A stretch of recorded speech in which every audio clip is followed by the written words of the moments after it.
अस्सलामुअलैकुम रहमतुल्लाहि व बरकातुहू। दोस्तों कैसे हैं आप लोग। उम्मीद करते हैं कि आप तमाम लोग ठीक ठाक होंगे, खैरियत से होंगे। आज की वीडियो में हम कुवैत की कुछ बड़ी और इम्पोर्टेंट जो अपडेट आ रही है आप लोगों के साथ शेयर करने वाले हैं। तो अगर आप कुवैत में रहते हैं, कुवैत के हालात वाक़यात से बाखबर रहना चाहते हैं तो इस वीडियो को आप शुरू से लेकर आखिर तक जरूर देखें, क्योंकि ये वीडियो आप लोगों के लिए काफ़ी ज़्यादा बड़ी और इम्पोर्टेंट होने वाली है। पहली अपडेट ये है कि कुवैत एयरपोर्ट पर नया रूल्स जो है वो लागू किया जा रहा है कि जो लोग कुवैत एयरपोर्ट से सफ़र करेंगे उनको अब फ़ीस देनी होगी। जो एडिशनल फ़ीस है वो आपसे ली जाएगी, यानी कुवैत एयरपोर्ट पर जो मौजूदा सर्विस है उसका इस्तेमाल करने के लिए जो लोग कुवैत एयरपोर्ट से सफ़र करेंगे उसके लिए उनसे फ़ीस जो है वो अब वसूल की जाएगी।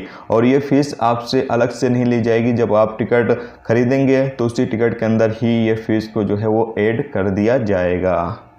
इसके साथ ही एक अपडेट ये है कि कुवैत मिनिस्ट्री ऑफ हेल्थ की तरफ से बताया गया है कि कुवैत के अंदर बहुत सारे लोग ऐसे मौजूद हैं जो कि स्लोनिक एप्लीकेशन अभी तक अपने मोबाइल फ़ोन में डाउनलोड नहीं किया है, उसका इस्तेमाल नहीं कर रहे हैं। यानी कि यहाँ पर कहा यह गया है कि जितने भी लोग कुवैत के अंदर मौजूद हैं तमाम लोग जो है वो स्लोनिक एप्लीकेशन का इस्तेमाल ज़रूर करें, क्योंकि ये आप लोगों के लिए बेहद ज़रूरी है। जिस तरीके से आप इम्यून या मोबाइल ID एप्लीकेशन का इस्तेमाल करते हैं, उसी तरीके से स्लोनिक एप्लीकेशन जो है उसका भी इस्तेमाल करना बेहद ज़रूरी है। जबकि अगर आप कुवैत के अंदर एंट्री कर रहे हैं तो एंट्री के वक्त आपका स्लोनिक एप्लीकेशन ज़रूर से चेक किया जाता है। तो आप तमाम लोग जो है वो स्लोनिक एप्लीकेशन में अपना रजिस्ट्रेशन ज़रूर कर लें।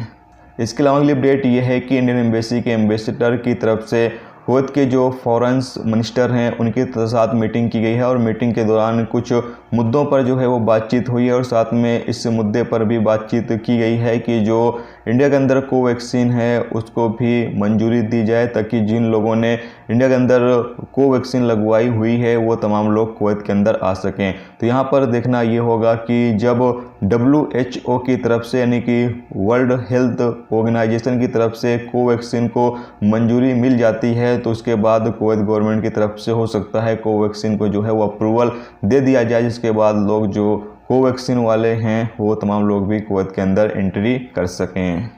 इसके अलावा अगली अपडेट ये है कि कुवैत में 1 अक्टूबर को जो है वो पब्लिक हॉलीडे रहेगा। जी दोस्तों, 1 अक्टूबर को जो है तमाम लोगों की कुवैत के अंदर छुट्टी रहेगी। इसके साथ ही अगली अपडेट ये है कि कुवैत में पिछले 24 घंटे में 49 नए कोरोना वायरस के केस रिकॉर्ड पर आए हैं, जबकि अल्हम्दुलिल्लाह किसी की भी मौत नहीं हुई है पिछले 24 घंटे में, जबकि 46 लोग ठीक हुए हैं। और पिछले 24 घंटे में 20,489 लोगों का कोरोना टेस्ट किया गया है। कुवैत में इस वक्त जो एक्टिव केस है उनकी तादाद 673 है, जबकि ICU में जो केस है उनकी तादाद 8 है। तो ये दोस्तों आज की कुवैत की कुछ बड़ी और इंपॉर्टेंट अपडेट जो आप लोगों के साथ शेयर कर दी गई है। तो उम्मीद करता हूँ ये वीडियो आपको पसंद आई होगी। पसंद आई है वीडियो को लाइक और शेयर जरूर कर दें। चैनल पर नए हो चैनल को सब्सक्राइब कर लें, क्योंकि यहाँ पर आपको कुवैत के हवाले से जो भी ताज़ा तरीन अपडेट ताज़ा तरीन जानकारी होती हैं वो देखने को मिलती रहती हैं। वीडियो देखने का बहुत बहुत शुक्रिया। अल्लाह हाफ़िज़।